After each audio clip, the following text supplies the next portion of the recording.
Hello, everybody. Welcome back to Changin Gears with your host, Chris Gear. Today, I'm at Limitless Pride with head coach John Paul. What is up? How's it going, Chris? Thanks for stopping by the gym to do this interview. Yeah, of course. Yeah, it's good to have you on. So, I want to start off and, ask you, Combat Zone 90 just around the corner, about 2 weeks out? Yeah, it's about 3 right now. The 3, yeah. So, with Combat Zone 90 just around the corner, how are you feeling going into this card? How are you feeling with your athletes that are competing on this card? What are the feelings? I feel good. We have 3 guys fighting that night. We have Dylan Bernardini, Nicole Fitzpatrick, and Eric Mitchell. 2 of them fought on the last card, obviously the Dylan rematch, and then Nicole's fighting again.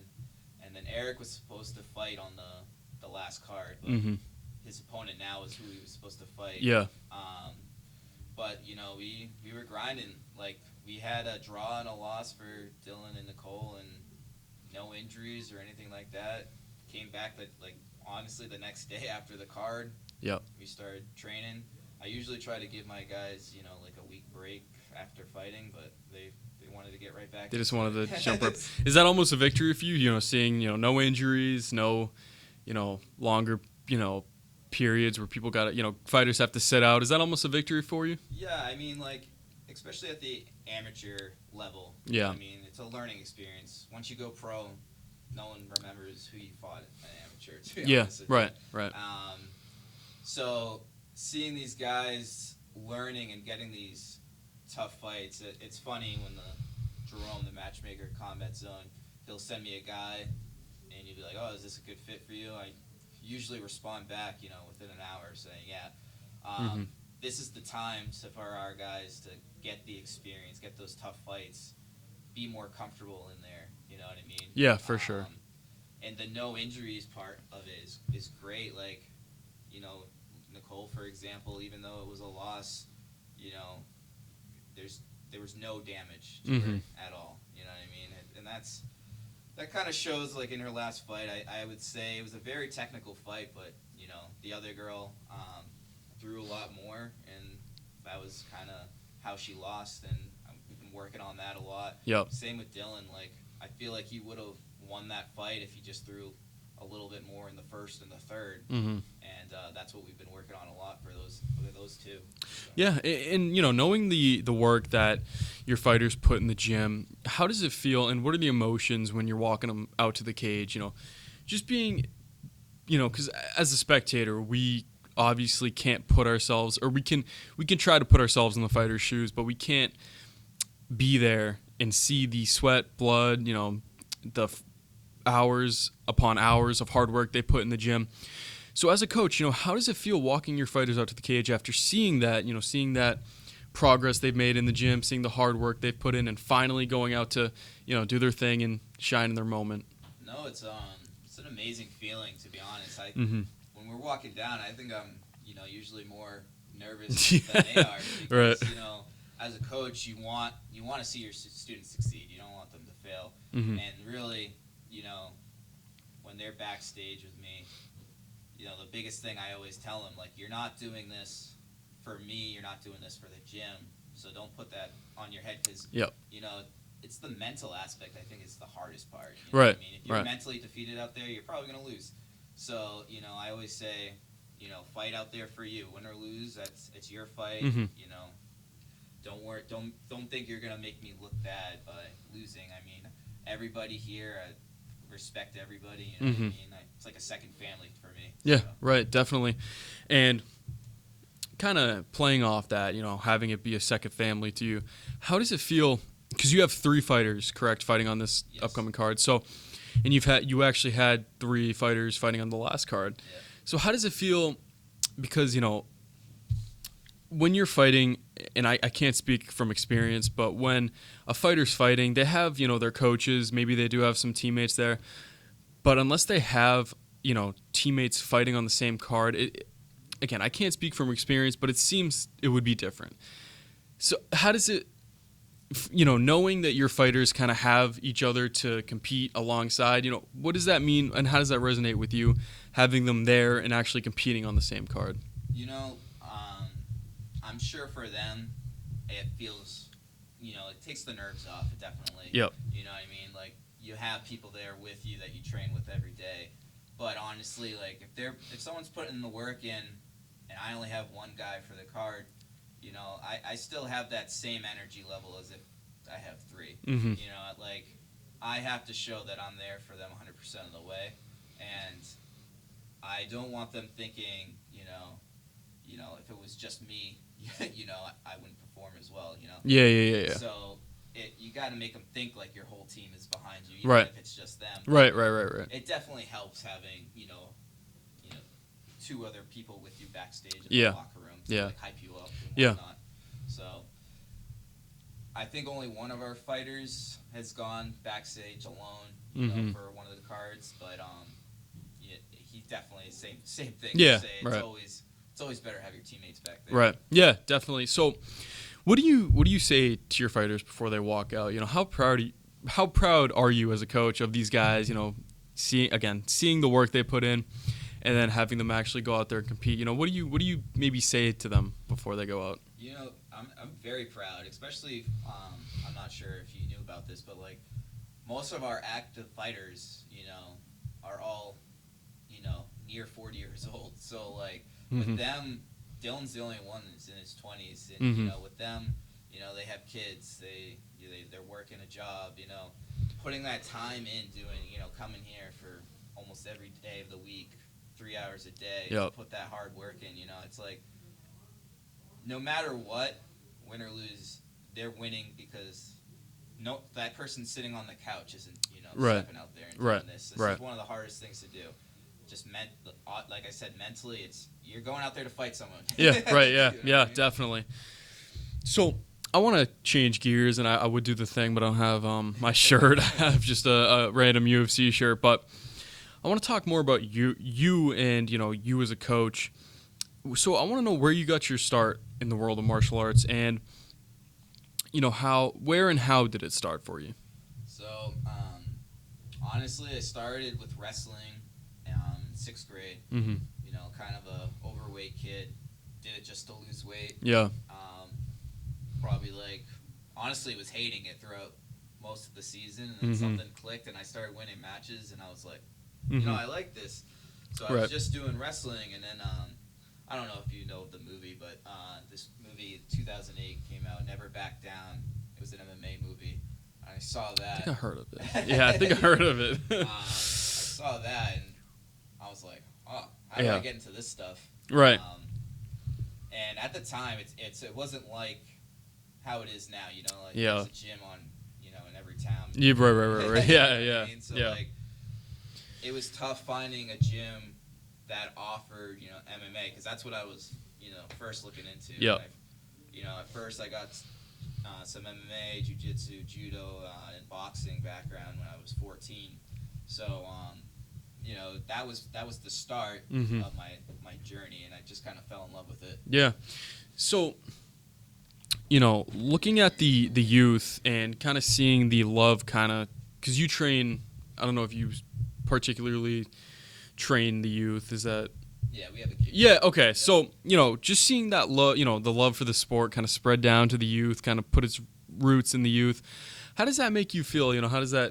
What emotions does that, kind of invoke? It's great to see, honestly, from a fighting aspect and just self-defense aspect. You know what I mean? Yeah.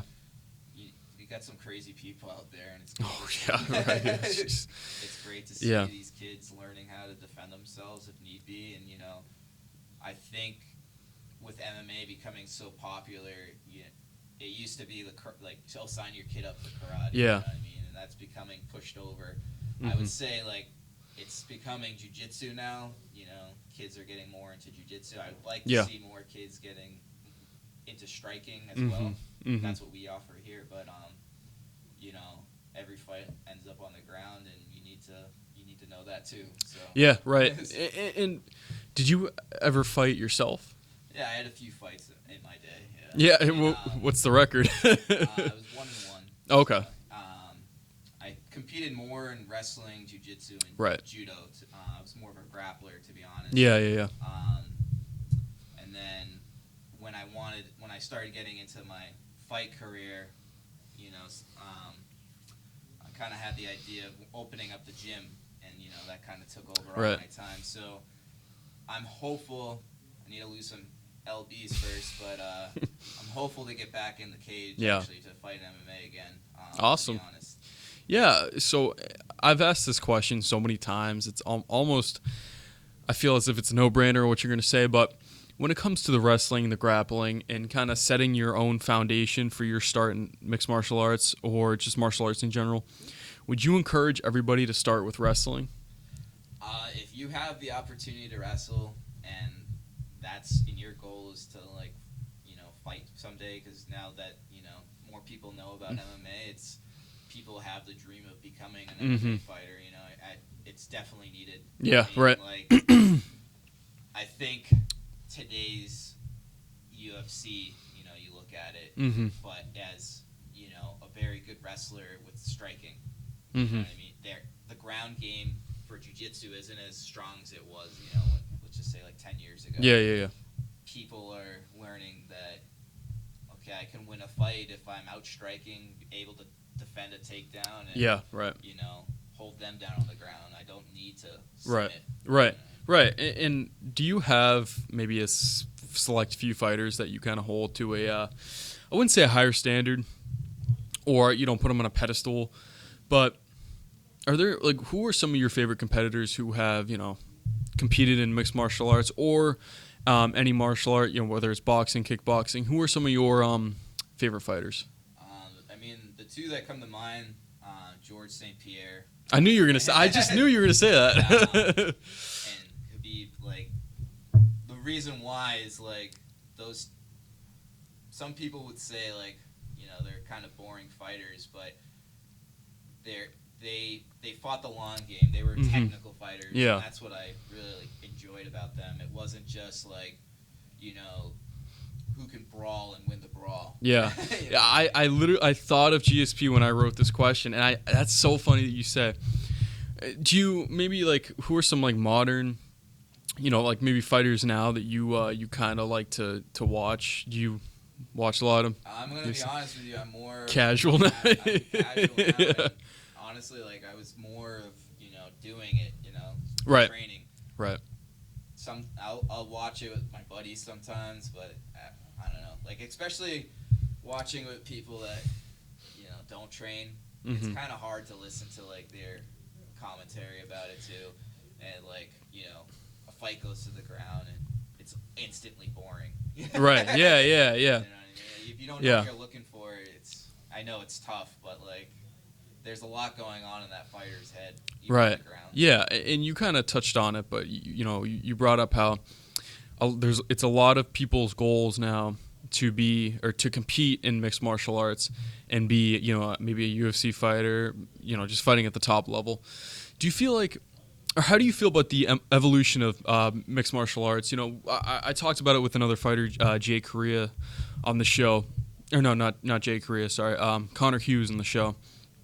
And he talked about how almost scary it was seeing just the evolution and how fast MMA has caught up to to me, it's surpassed boxing. And not in maybe competition, but in viewership and popularity. Obviously, a lot of people are tuning in to, watch, these fights. But you also see it on the skill level. You see people who have just such sharp skills, comparing, say, take the UFC. You look at the beginning and you see some of the fighters, they're a little, I wouldn't say sloppier, but they're a little more, I don't know a good way to put it, but a little less technical. More definitely who's hitting harder. Right, yeah. Win, who's good, who has the grit. Yeah, and now it's more technical. Honestly, it's just how it used to be back in the day, to be honest. Like I said, there wasn't a lot of gyms around, and in most people, it was just I know when I trained, it was just, fight through the pain and, hard sparring all the time. Right, yeah. Now it's, that's, you don't want to hard spar all the time. You want to use sparring to perfect your technique, and you're seeing that now. that light sparring and flow sparring is the way to go. Because when you're getting brain damage in sparring, that's shortening your career. At the end of the day.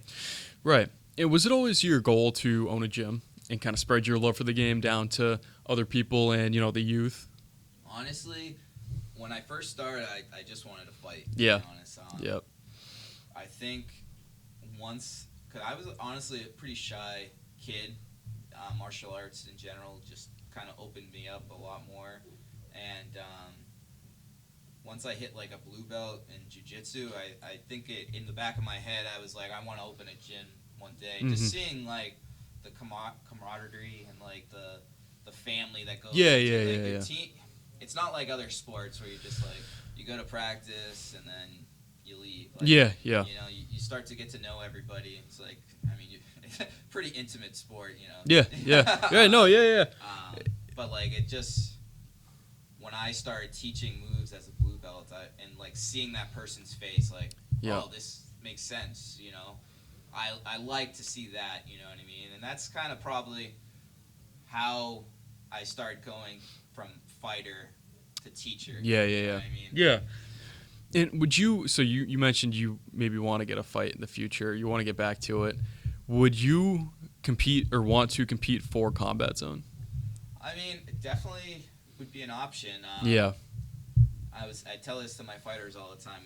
I just had a newborn girl 3 months ago. Yeah, congratulations. And it'd just be cool for her to see me, go, being able, obviously not now, but like when she's aware of what's going on, and seeing me out there and competing. Yeah. What's her name?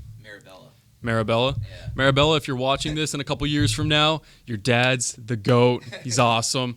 And if he did have a fight by this point, hopefully he won.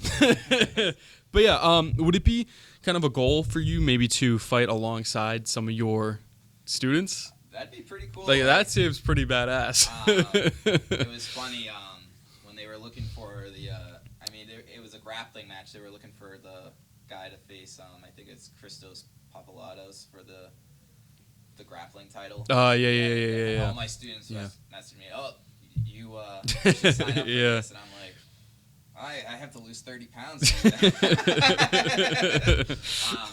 Honestly, like I fought at 145, so I would have to drop some weight. Probably now I'm 32 now, so I'd probably have to go 55 at this point. But it's definitely a goal to start, cutting the weight down slowly, and I keep up with these guys. Yeah, right. Well, what's your favorite division to watch? I mean, I'm honestly, and I think I've admitted this before, I'm kind of a casual now. And when it comes to, I'm so busy, I don't have time to actually watch a full UFC card. Like, I have to watch it, in retrospect. I got to go back and watch it. But who are, what's your favorite division to watch? It's always got to be like somewhere in the middle. The 155ers. 155, yeah. It's like it's the mix of the scrambles and the hitting power that you're gonna see those knockouts and like high level grappling. Right. It's the lighter weights. It's all scrambles. I feel right. like, you know what I mean. Yeah. And then like when you go higher, it's all striking and heavy shots. Right. Who gets hit first is the knockout. At least get to see all of it at those weight classes. Do you love seeing like the the wrestling in UFC matches? Like I know a lot of people, especially for someone who may have never, trained, it's hard for them to appreciate the ground game. Yeah. I mean, I like the jiu-jitsu aspect of it because like it's so much different. If you're training just jiu-jitsu and then you try to translate it into MMA, in just jiu-jitsu you're not getting hit. So like, if you're performing these moves under the pressure of getting hit too, it's hard. Right, you know what I mean? right. Like, it's impressive that some of these guys are landing the stuff, like that they are at that high level. Yeah. You know what I mean? So when someone's working on something and you're hearing the crowd boo. Yeah. All right, he's working on something. Right. It's not as it's even just a sprawl. You know what I mean? Right. You go in for a takedown, you get sprawled on, and like they stay there for 10 seconds of the fight. I don't know I don't know how many people have had like just 150 pounds just drop on your Right. Right. back, Yeah. like, it is not just easy. Oh, just get up. Yeah. Oh my God. Yeah. Yeah. Just get up. Yeah. Do you like Kamaru Usman? Yeah, he's a very technical fighter too. I think he's becoming, he's getting near the end of his days. You know what I mean? Yeah. Very fun to watch. Right. Yeah. Definitely. Well, that's it for me. Thank you so much for joining me, and thank you so much for coming on. If you guys like this episode, go show him some love and support. I'll leave him in the link in the description below, and I'll catch you guys in the next episode. Bye.